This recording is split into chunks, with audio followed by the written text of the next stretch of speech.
So hello student, कैसे हैं आप सभी। आई होप कि आप सभी बहुत ही अच्छे होंगे। तो आज हम पढ़ने वाले हैं चैप्टर बिजनेस करेस्पॉन्डेंस। तो बिजनेस करेस्पॉन्डेंस क्या होता है देखते हैं। यहाँ पे हम क्या क्या पढ़ने वाले हैं। सबसे पहला है आपका मीनिंग और significance of business correspondence, 7 C's of effective communication, essentials of business correspondence, internal background correspondence, types of business letters and notice. तो स्टार्ट करते हैं विदाउट किसी देरी के। Why does business need written communication. एक बिजनेस को written communication की requirement ही क्यों होती है। क्या हम सिर्फ वर्बल कम्युनिकेशन के थ्रू अपना काम नहीं कर सकते। तो देखो, जब विदाउट रिटन करस्पॉन्डेंस होता है, देखो करस्पॉन्डेंस का मतलब क्या है, किसी भी बात को रिटन फॉर्मेट में करना, ठीक है, हर बात को लिख कर करना, ठीक है। तो अगर हमारे पास में रिटन कम्युनिकेशन नहीं है, प्रॉब्लम क्या है, ऑर्डर की कंफर्मेशन नहीं आ पाती। वर्बली मैंने बोल दिया कि हाँ ठीक है हम ऑर्डर ले लेते हैं, फिर ऑर्डर कैंसिल है, हमें नहीं पता, बाद में वो डिनाई कर सकता है। कोई प्रूफ नहीं है कि क्या प्रॉमिस किया गया था जब डील हुई थी। कोई तरीका नहीं है कंप्लेंट को ट्रैक करने का, कंप्लेंट करने का। कंप्लेंट हमने डाली, हमने बोला कि भाई ये पीस डिफेक्टिव, तो उस पर क्या प्रोसेस हो रही है हमें नहीं पता चलता। डिस्प्यूट कभी भी सेटल डाउन नहीं हो सकते, क्योंकि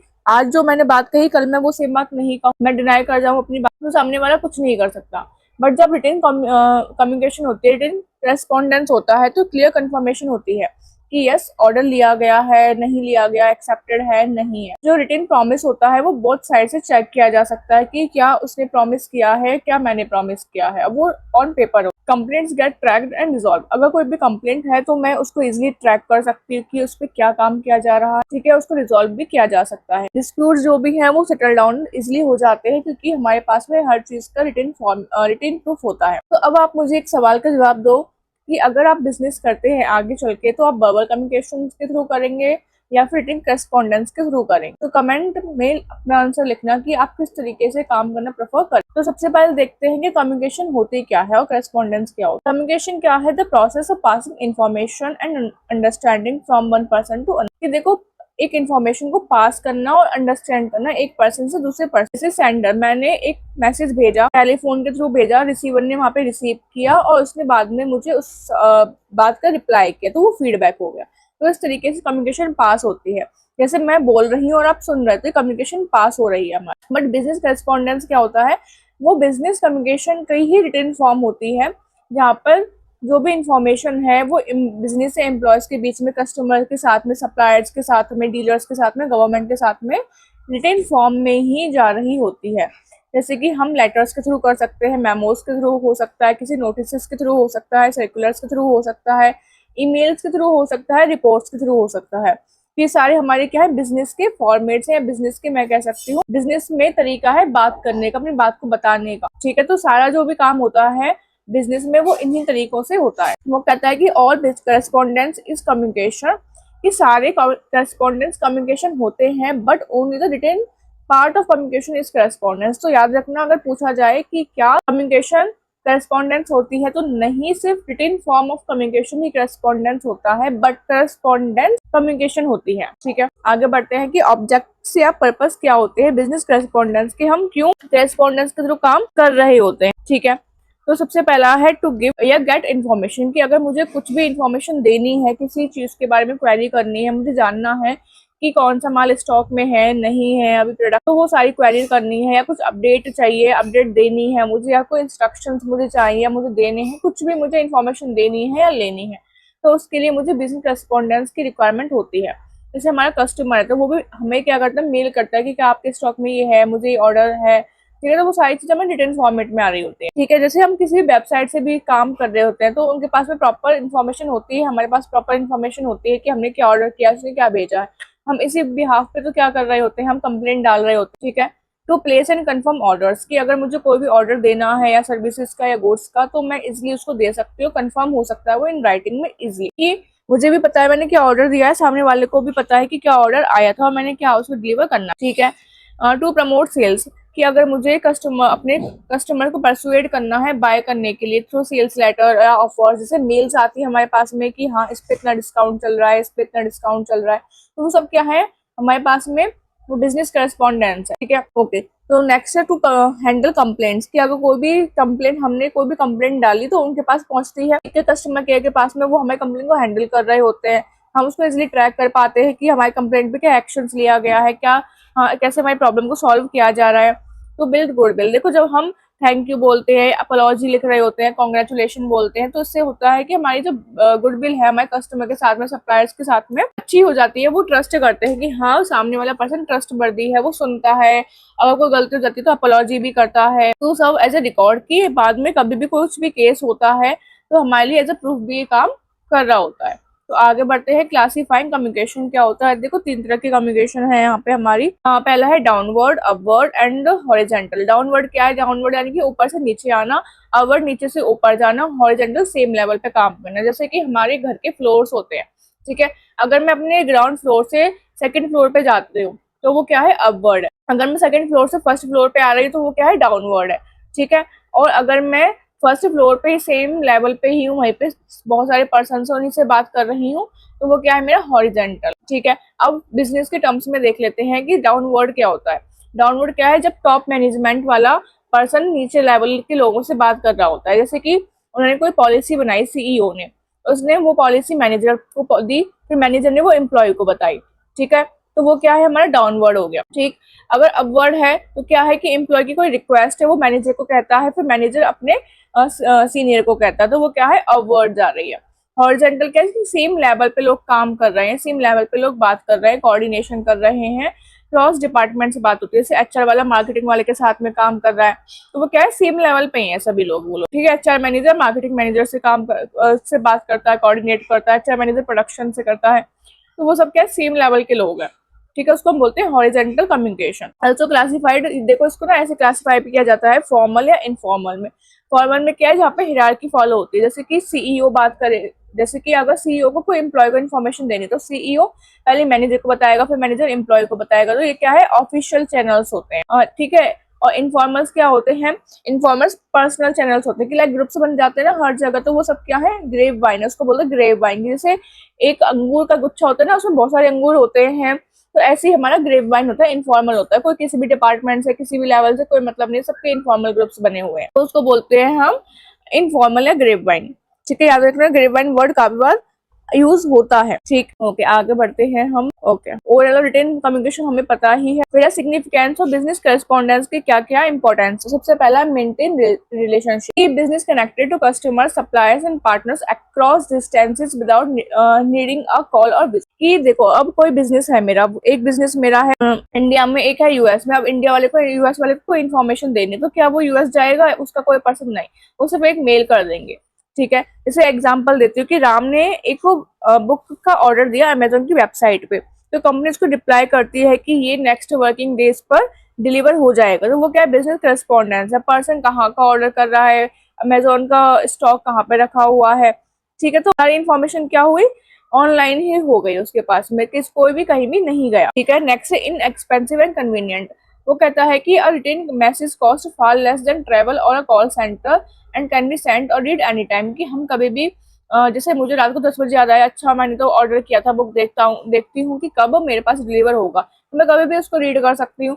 अमेजन वाला मुझे, अगर मैंने रात को 12 बजे भी किया है तो मुझे रात को 12 बजे भी अपडेट दे सकता है कि ठीक है कब तक डिलीवर हो जाएगा आपके यहाँ पे। तो सारी इन्फॉर्मेशन हमें कभी भी मिल जाती है, हम कभी भी उसको सेंड कर सकते हैं, कभी भी हम उसको रीड आउट कर सकते हैं। दूसरी बात क्या होता है कि मुझे हर इन्फॉर्मेशन देने के लिए ट्रैवल नहीं करना पड़ता, कॉल नहीं करनी पड़ती हर चीज के लिए, वो रिटन फॉर्म में सारा काम मेरा हो जाता है, ठीक है। नेक्स्ट है क्रिएट्स गुडविल। क्या है कि a well written courteous message build trust and turns a complaint into customer loyalty. देखो अगर मैंने कोई कंप्लेंट डाली और वो कंप्लेंट मेरी सॉल्व भी हुई, तो मुझे क्या है कि लॉयल्टी आ जाएगी, मेरे मन में ट्रस्ट आ जाएगा कि हाँ यहाँ पे अगर कुछ भी प्रॉब्लम होगी तो कोई है सुनने वाला, तो मैं नेक्स्ट टाइम भी क्या करूंगी? वहीं से ऑर्डर करने की कोशिश करूंगी, उनके साथ में आगे भी रिलेशनशिप रखने की कोशिश करूंगी।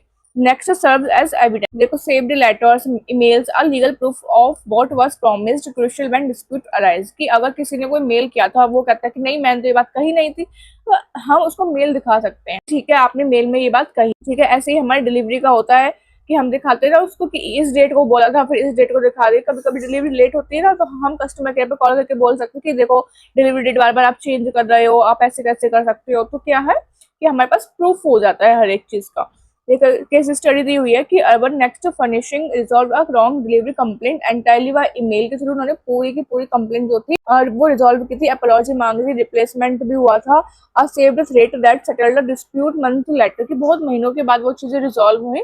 तो वो क्यों हो पाए? क्योंकि हर एक डेटा हमारे पास में, उनके पास में रिटन फॉर्मेट में था। अगर वो डेटा रिटन फॉर्मेट में नहीं होता तो वो डिस्प्यूट कभी भी रिजॉल्व ही नहीं हो पाता। नेक्स्ट आता है आपका 7 सीज ऑफ कम्युनिकेशन की क्या क्या 7 सीज होनी चाहिए। तो पहला है आपका क्लैरिटी, दूसरा है completeness, third is conciseness, fourth is correctness and fifth is concreteness, fifth is courtesy and seventh is consideration. तो वन बाय वन अंडरस्टैंड करते हैं कि क्लैरिटी क्या होती है। क्लैरिटी का मतलब है कि यूज करो simple words, familiar words and one clear meaning पर सेंटेंस अबाउट जैकलॉन। मतलब एक ऐसे वर्ड जिसके डबल मीनिंग है, आपको बहुत ही सिंपल वर्ड्स यूज करने हैं, एक ऐसे वर्ड जिसके साथ में हर कोई पर्सन फैमिलियर होता है और वन क्लियर मीनिंग पर सेंटेंस आपका निकलना चाहिए। जैसे कि देखो, व्हाट टू से आपको पता होना चाहिए कि क्या मुझे कहना है, व्हाई टू से मुझे क्यों कहना है, ये क्लियर होना चाहिए उसमें, व्हेन टू से कब कहना है, किसको कहना है, whom टू से एंड हाउ टू से कैसे कहना है।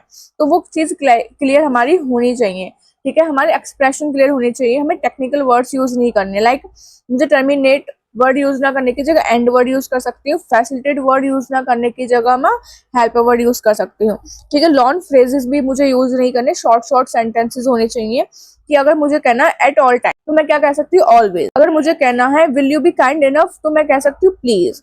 अगर मुझे कहना है डिस्पाइट द फैक्ट दैट तो मैं कह सकती हूँ ऑल्दो। अगर मुझे कहना है इन द इवेंट दैट तो मैं कह सकती हूँ इफ, ठीक है। जैसे कि इसमें भी एग्जांपल दिया है, send the report by Friday, not मैं ये कह सकती हूँ send the report by Friday. क्या कहने की वजह, kindly expedite documentation at earliest convenience. अब मुझे इतना टेक्निकल ना कह के मैंने सिंपली बोल दिया कि send the report by Friday, this clear कि मुझे कब तक रिपोर्ट सबमिट करनी है।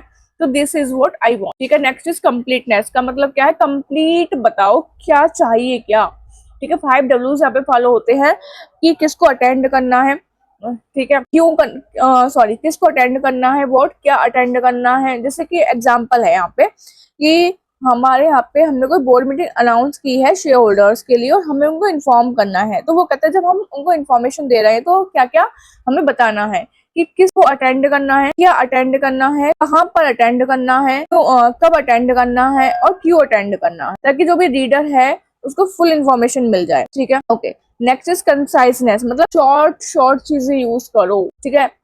से the same thing in fewer words कि आपको कोई बात करनी है तो जितने कम वर्ड्स में आप उस बात को कह सकते हो सिंपली, आप उतने कम वर्ड्स में कहा। आपको लंबे लंबे सेंटेंसेस या लंबे लंबे फ्रेजेस यूज करने की रिक्वायरमेंट नहीं है, ठीक है। जैसे कि मुझे कहना है we would like to kindly request that to you, तो रिक्वेस्ट ही तो कर रहे हैं ना हम, तो प्लीज बोल दो सिंपल, इतना वर्ड्स सेंटेंस यूज करने की जगह, ठीक है। जैसे Horizon Electronics value price revision email confuse store managers and cost real sales law. वो कहता है कि जो हॉरिजन इलेक्ट्रॉनिक्स था उसने प्राइस को रिवाइज किया, थोड़ा ईमेल्स बताया, लेकिन उसकी ईमेल्स ऐसी थी कि वहां पे कुछ चीजें क्लियर नहीं हो पाई, बहुत लंबा था, लेंथी था, तो जिसकी वजह से उसकी जो सेल्स थी वो बहुत कम हो गई थी। Next is correctness and concreteness. Correctness का मतलब है जितने भी फैक्टर एंड फिगर्स हैं आपको वो सारी सही होना चाहिए, डेट जो भी आपने डाली है वो सही होना चाहिए, जिसके नेम पे आप निकाल रहे हो या जिसका नेम वगैरह यूज किया वो सही होना चाहिए, ग्रामर मिस्टेक नहीं होनी चाहिए।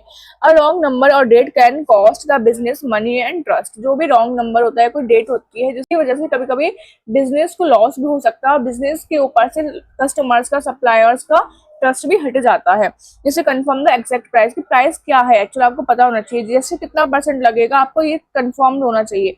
डिलीवरी डेट आपकी कंफर्म होनी चाहिए कि यस इस तारीख को डिलीवरी हो जाएगी। कभी भी ऐसा नहीं है कि आपने अप्रोक्सीमेट डाल दिया कि हाँ ठीक है इस तक हो जाएगी, नहीं, अप्रोक्सीमेट पे नहीं चलना है, एक्यूरेट पे चलना है। नेक्स्ट इज कंक्रीटनेस, कि छोटा रखो, ठीक है। Use specific vivid factor based language instead of wagyu generalities, की हमें ऐसी इंफॉर्मेशन नहीं देनी है कि हम सिर्फ अजम्पशंस लगा रहे हैं, हमें जो एक्यूरेट है वो ही देना, ठीक है। ओके, जैसे कि अब वैग्यू वर्ड्स क्या है, गुड्स विल बी डिस्पैच्ड सून, कि हो जाएंगे सून, नहीं बाय टुडे हो जाएंगे, बाय ऑन दैट डे हो जाएंगे। जैसे कि यहाँ पे लिखा है we shipped your order today, कि हम आज कर देंगे, तो ये क्या है, कंक्रीट है, हमें पता है कि आज हो जाएगा। लेकिन मैं कहूँ your order has been processed, हो चुका है, कब तक होगा डिलीवर नहीं पता, ठीक है। जैसे गुड्स विल बी डिस्पैच्ड, सुन की जगह हम बोल सकते हैं goods will be dispatched on 1 दिसंबर। तो वैल्यूज हम कॉन्क्रीट पे आ गए कि स्पेसिफिक यूज करना है, हमें अजम्पशंस पे ना चल के हमें फैक्ट एंड फिगर्स पे चलना है, ठीक है। आगे बढ़ते हैं नेक्स्ट, कर्टेसी एंड कंसिडरेशन, कि हमारी जो कर्टेसी का मतलब है कि हमारी जो टोन होनी चाहिए वो पोलाइटनेस में होनी चाहिए। ऐसा नहीं है कि हम रूड बिहेवियर हो, हमारा ब्लेमिंग वर्ड्स हो, ठीक है।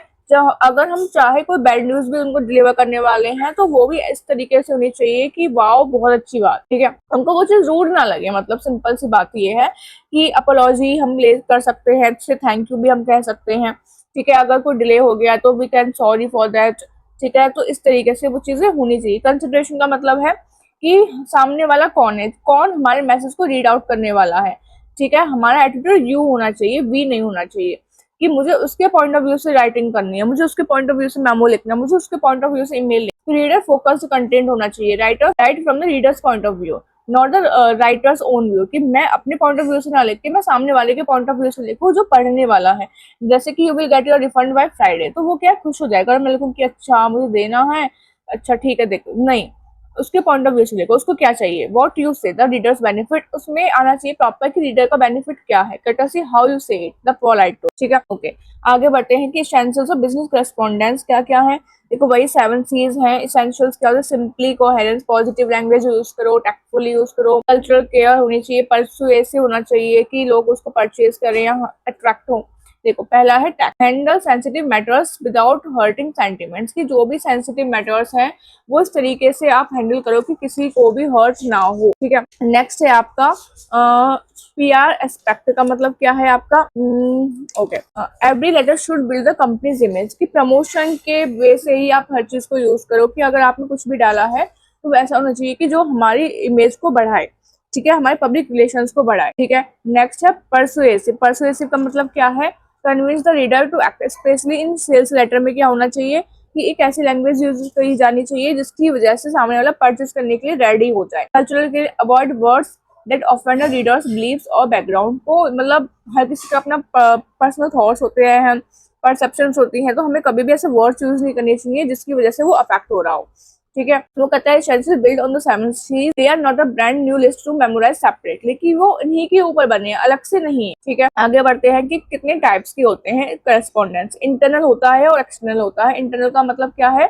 कि exchange within the organisation, की जब हमारी जो भी इंफॉर्मेशन है वो विद इन द ऑर्गेनाइजेशन ही एक्सचेंज हो रही है, ठीक है, बिटवीन डिपार्टमेंट्स है, किसी स्टाफ के बीच में, ब्रांचेस के बीच में है।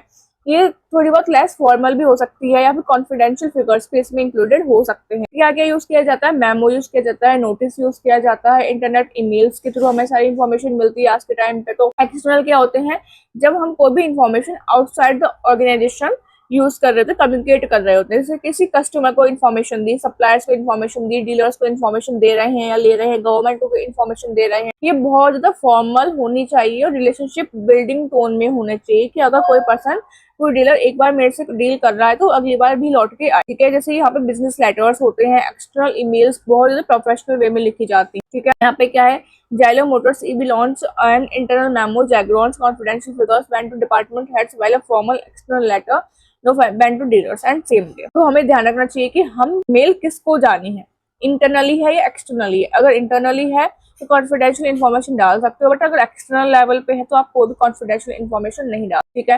फिर आता है कि कौन कौन से पार्ट्स होते हैं बिजनेस लेटर्स के। देखो हेडिंग होती है कि सेंडर का नेम और एड्रेस, की कौन भेज रहा है, वो कहाँ का पर्सन है, डेट किस दिन भेजी जा रही है, इनसाइड एड्रेस, रिसीवर का नेम क्या है, कहाँ पे उसका एड्रेस है, सब्जेक्ट आती है 1 लाइन समरी की किसके रिगार्डिंग मैं मेल कर रहा हूँ, सॉरी किसके रिगार्डिंग बिजनेस लेटर है।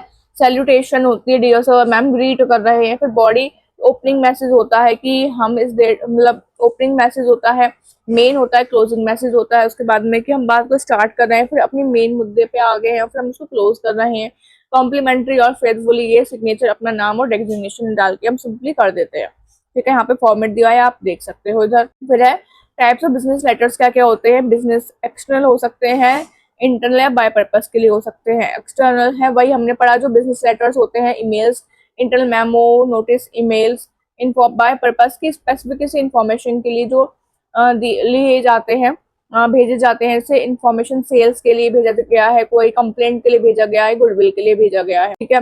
ये क्लासिफाइड होते हैं वाई इट इज रिटन, कि क्यों लिखा जा रहा है वो लेटर, ठीक है। कंप्लेंट के लिए, सेल्स के लिए, गुडविल के लिए, कोई इन्फॉर्मेशन देने के लिए। Information letters are further split into routine और स्पेशल। ये आप देखो, इन्फॉर्मेशन क्या है कि ये फर्दर डिवाइड होते हैं डे टू डे, कि अगर डेली बेसिस की कोई इन्फॉर्मेशन हम दे रहे हैं उनको, या फिर कुछ स्पेसिफिक के लिए, या कोई स्पेशल वन इम्पोर्टेंट के लिए जो कभी कभी जाते हैं बाई चांस, ठीक है, ठीक है। अब आता है सेल्स लेटर क्या है। इस तरीके से लिखा जाता है कि जैसे ही बायर उसको पढ़े, कस्टमर उसको पढ़े, वो तुरंत परचेस करने के लिए रेडी हो जाए। उसके फीचर्स हम अच्छे से हाईलाइट करते हैं, अच्छे से प्राइस को हाईलाइट कर रहे होते हैं, ऑफर्स बता रहे होते हैं प्रॉपर, ठीक है। कंप्लेंट लेटर्स क्या है, कस्टमर रिपोर्ट करता है कोई स्पेसिफिक फैक्ट को, या फिर कोट करता है कोई इनवॉइस या order number as a proof की, ठीक है, मैंने ये दिया था, आपने ऐसा नहीं किया है, ठीक है। गुडविल लेटर क्या होता है, कंपनी अपोलोजाइज कर रही होती है, माफी मांग रही होती है, कोई भी इश्यूज को सही कर रही होती है, ओके, कस्टमर के माइंड में अपनी रिटेंशन बढ़ा रही होती है, गुडविल को बढ़ा रही होती है। जैसे सनराइज अप्लायंस,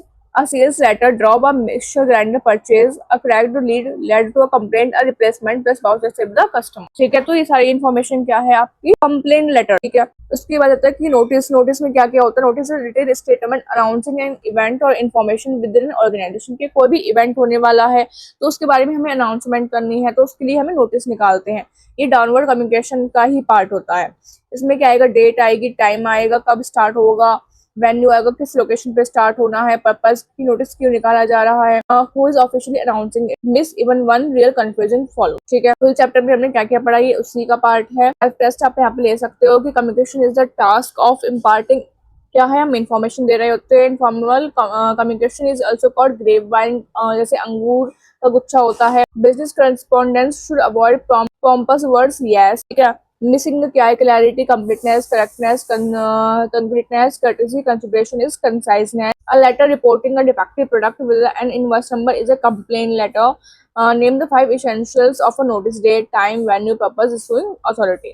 ओके, तो यहाँ पे आपको थैंक यू गाइस। अगर वीडियो अच्छी लगी हो तो please comment down and subscribe my channel. So thank you, thank you.